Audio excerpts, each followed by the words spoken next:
Ryashize rero uwitwa Nyambo Jessica yaterewe ivi n'umugabo uba mu gihugu cya Dubai ubwo yaramaze iminsi ari mu gakungu na Titi Brown bakorana ibiganiro bigiye bitandukanye ndetse n'amafilimi agiye atandukanye. Nyambo Jessica rero murabizi ko mu minsi ishize hari icyagaragaye nka AI nanone yaterewe ivi, ariko ibi byo byabaye uyu munsi ntabwo ari AI. Muze kureba neza video ya AI ndetse na video isanzwe biratandukanye. Nyambo Jessica rero yamaze gutererwa ivi n'umugabo wo mu gihugu cya Dubai, bigaragare ko uyu mugabo ari umunyamafaranga cyane ndetse ko Nyambo yari yaramwibitseho, akaba ari cyo cyatumye atera Titi Brown indobo. Ubwo Titi Brown murabizi ko mu minsi ishize Titi Brown yaje no kurwara indege agira ikibazo gikomeye cyane gituma amera nk'uwagiye muri koma, ndetse Titi Brown yaje no kujya kwa muganga. Murabizi uko byagiye bigenda.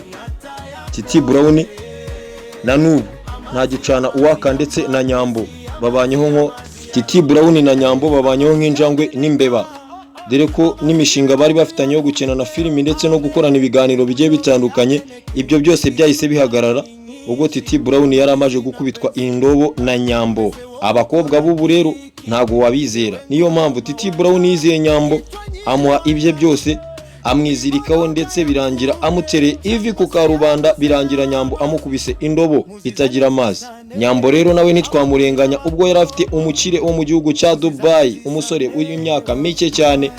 Uyu munsi isaha y'isa sita z'ijoro muri hoteli nziza cyane, byari bizwi n'abantu bake cyane, ndetse kabisa ibi bintu byakoze mu mutuzo uteye ubwoba cyane. Noneho Nyambo bamutera ivi ku mugaragaro. Uyu munsi Nyambo wishimye uri kumwe n'umusore mwiza cyane ufite amafaranga kurusha Titi Brown. Titi Brown nawe akimara kumva iyo nkuru yakubiswe n'inkuba, ahari hose arimo ararira ayo kwarika ubugari, ahubwo inshuti zimube hafi, inshuti za Titi Brown zimube hafi, kuko Titi Brown afite agahinda ndetse biravugwa ko ashobora no kuba yakishyira mu kagozi akurikije ibyishimo yacanyemo na Nyambo. Titi Brown na Nyambo naho batagiye bazungurutse isi yose ndetse bazungurutse igihugu cy'u Rwanda barya ubuzima, ndetse bari gutegura igisa no kubana, ndetse bari babanye neza. Ariko uyu mukobwa Nyambo ni umuhanga cyane, yakiniye Titi Brown. Titi Brown utwe twose twagakwiye kumuteza imbere, atusangira na Nyambo. Nyambo araturiye tumaze gushira, arangije amukubise uw'inyuma. Reba nk'iyi video nawe, Titi Brown na Nyambo reba ukuntu bishimye, reba ukuntu bameze, reba ukuntu baryohewe, reba ukuntu isi barimo barayibyina bombi babiri. Iyi yose yabaga ari kofi ya Titi Brown. Niyo mpamvu rero Titi Brown afite agahinda kenshi ndetse arimo aricuza. Gusa Titi Brown yariye umunyenga kuri Nyambo, ariko nta kindi atahiye umunyenga, ariko nawe yarya umunyenga yagira udufaranga twe twose Nyambo yadukenyereyeho. Ndetse Titi Brown ubu ngubu arimo ararira, nicyo asigaranye gusa. Naho icyitwa urukundo no kuba yavuga ko hari ikintu ayongera gupfana na Nyambo ndetse yahuriraho na Nyambo, ibyo ngibyo biri mu kirere nk'ukwezi. Uyu musore mureba niwe wegukanye Nyambo, ubwo Titi Brown ahari arimo ararira. Ndetse Titi Brown yari yaramaze kwereka ababyeyi be ko agiye gushyingiranwa na Nyambo, mu gihe Nyambo yari afite imibare yo gutera Titi Brown ndetse no kumukubita indobo itagira amazi, kubera ko yari yibitseho uyu mugabo wo mu gihugu cya Dubai w'umukire wamwoherezaga amafaranga mu buryo bw'ibanga butazwi. Abakobwa b'iki gihe mu bitondere. Reba nawe uyu musore w'ibogari wambara cy'Isilamu, ndetse na Nyambo murabona ko bari mu ifoto bambaye cy'Isilamu, mu gihe Titi Brown yambaye udukabutura ndetse na life jacket, bari mu kiyaga barimo bararya ubuzima. Titi Brown we ataye kurya ubuzima gusa, naho Nyambo ari mu byishimo ndetse arimo arikaraga uyu munsi n'umugabo mushyashya, mu gihe Titi Brown ataye kuryoshya byeri banyweye, aho bikaraze mu mahoteli agiye atandukanye, aho bazungurukanye. Ariko sinzi niba Nyambo ibi ngibi adakurikiye amafaranga gusa kuri uyu mugabo wa Dubai, ariko mu mutima we hakirimo Titi Brown.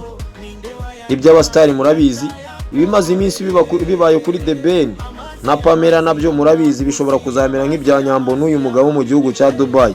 Ubundi nta bastari babiri babana, iyo abastari babiri babanye iteka nyuma hazamo ikibazo bakongera bagatandukana, kuko buri umwe ashaka kuba umusitari undi agashaka kuba umusitari. Niyo mpamvu rero Nyambo na Titi Brown habaye iki kibazo muri kano kanya kuri isaha y'isa sita z'ijoro. Ibirori byari biryoshye, ariko nanone Nyambo akajya acishamo akibuka champagne yasangiye na Titi Brown, amahoteli barayemo, ahantu hose bazungurutse, imihanda yose, amakorosi bakatanye.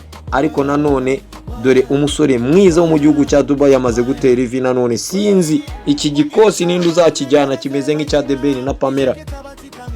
Amarira muri kano kanya The Ben arimo ararira ni nkayo Titi Brown arimo ararira muri kano kanya, mu gihe Nyambo we arimo arabyinira ku rukoma, areba amatara yaka impande n'impande, ndetse imiriro irimo iraka impande n'impande, indabo zikoze imitima ziri impande ye impande n'impande. Nyamara umutima wa Titi Brown washengutse. Ariko rero akawa mugani, uyu munye Dubai ashobora kuzajya abyara umwana umwe, ndetse na Nyambo akabyara undi wa kabiri. Reka turebe, reka tubihe amaso. Kuriya ngo sinamenye ngo itaraza mu rugo umugabo agira ngo niwe washatse neza, iyo sinamenye itaraza mu rugo umugore agira ngo niwe washatse neza. Reka dukomeze twumva n'abantu banyamakuru icyo babivugaho, ndetse banadusoreze iki kiganiro nkuko twafatanyije no kugitegura. Ariko ibya Nyambo n'uyu mugabo wo mu gihugu cya Dubai byo byamaze gufata indi ntera, ndetse biravugwa ko ubukwe ari vuba. Nitumara gutohoza igihe ubukwe buri bubere, turaza kubibabwira. Nkuko Titi Brown nawe yari yatubwiye ko ibye na Nyambo ubukwe buri hafi kuba, kuko bari bamaze kubyereka ababyeyi, ariko bigaferinga bikazamo inyatsi bita turawansi. Wabona n'iby'uyu mugabo ariko bigenze. Gusa abantu b'inshuti za Titi Brown mu mube hafi, kuko mfite ubwoba ko ashobora guhita yenaga muri Nyabarongo cyangwa akajya muri Rubyiro. Ariko Titi Brown buriya abakobwa ntukabizere. Niba Nyambo ari umusitari nawe ukaba uri umusitari, kubana biragoye. Ahubwo wowe genda ujye nk'imuhanga cyangwa ujye mu Mutara cyangwa ujye mu Bigogwe ushaka umukobwa mwiza. ni Kigali barimo batari mu nzira nk'iyi yawe, kuko abasitari babiri ntibarongorana. Reba Zucu na Diamond ukuntu byagenze, nta basitari babiri babana. Reba ni benshi, ingeri ni nyinshi. Reba Platini ukuntu byagenze, ni benshi byagiye bibaho. Nawe ingeri nyinshi urazifite. Umusitari mugomba kuryoshyanya, mukarangirizanya mu bunyunyusi, apana kubana cyangwa kumutaho umwanya ngo ugiye kumwereka ababyeyi. Wirira rero, wishavura, bakuru bawe byabayeho ni benshi. Ubundi Bruce Melody ajya abaha urugero, ababere itara, ababere imbone.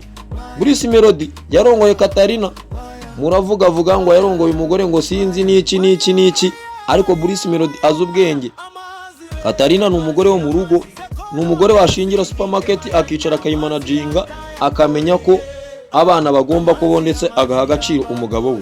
Kandi ikindi, Katarina ntagafuha cyane ngo avuze induru, ameteye nk'abanyamutara cyangwa abantu bavuye i Bugande, nibo badafuha cyane bagaha agaciro abagabo, bakabarekera ibyabo, abagabo bakaguma muri business n'abagore muri business. Mwebwe rero mu Rwanda murafuha cyane, kandi ufushye cyane tayari warasha imbogo, umugore araguta cyangwa umugabo akaguta akigira mu bye. Rero Titi Brown amaboko atareshya ntaramukanya. Nyambo yagukinnye umutwe, arangije arakwiba. Amaze kukwiba yari afite target, target ngiyo nyine yageze ku musozo. Ihangane, pole sana kabisa, bino bintu bibaho. Ntabwo ari we wa mbere, si nawe wa nyuma, ahubwo genda ujye mu cyumba uvuga uti Imana Nyagasani, ibyo Nyamba nkoze ntibizabe kundi muntu uwo ari we wese. Murakoze cyane. Yari Afrimason TV.